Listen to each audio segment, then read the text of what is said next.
sonship. Wana hauzaliwi kwa mwili, wana hauzaliwi kwa mapenzi ya mtu.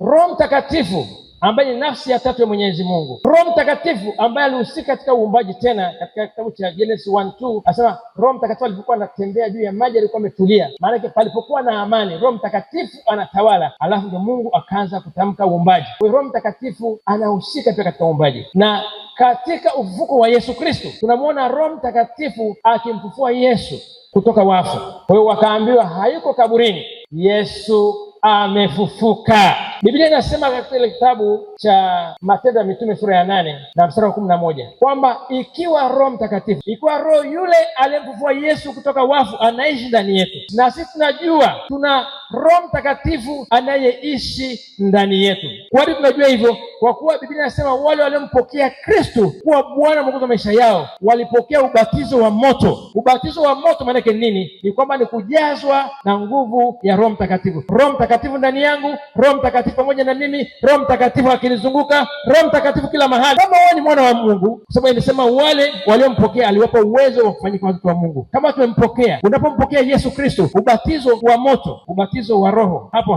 maana yake Roho Mtakatifu anakuja na kana nyinyi. Na Roma anasema 5:5 kwamba upendo wa Mungu umeminwa ndani yenu kwa Roho Mtakatifu mliyempokea. Kwa hiyo Roho Mtakatifu kama yuko ndani yetu, atafufua kila kilichokufa ndani yako. Maana kama kuna kitu kimekufa, kama kuna kitu kimeharibiwa, kuna nguvu ya ufufuko ulionao ndani yako. Sema amina. Amen. Jua kwamba sisi wa Kristo tuliokombolewa kwa damu ya Yesu Kristo na tukampokea Roho Mtakatifu, tunatakiwa tuwe na nguvu. Ukilitaja jina la Yesu, kila goti litapigwa. Maana ukisema ugonjwa ondoka kwa jina la Yesu, kama wewe kweli una nguvu, maana kama wewe ni mtoto wa Mungu una nguvu, ule ugonjwa lazima uondoke, kwa sababu tushakiri kwamba jina la Mungu ni ngome imara, wamkimbiliao wanahifadhiwa. Biblia inasema Yesu Kristo ni Bwana. Tena anasema tena ni mkuu wa kila mfalme, mkuu wa kila mkuu wa anga, mkuu wa wafalme wote. Anasema kwa kulitaja jina la Yesu kila goti litapigwa. Kwa hiyo nikisema wewe ugonjwa toka kwa jina la Yesu, lazima ule ugonjwa upige magoti. Kwa nini? Kwa kuwa umelitaja jina la Yesu. Sema nitafanikiwa kwa jina la Yesu. Nitafanikiwa kwa jina la Yesu. Lazima ufanikiwe kwa sababu umetaja jina la Yesu. Nguvu zote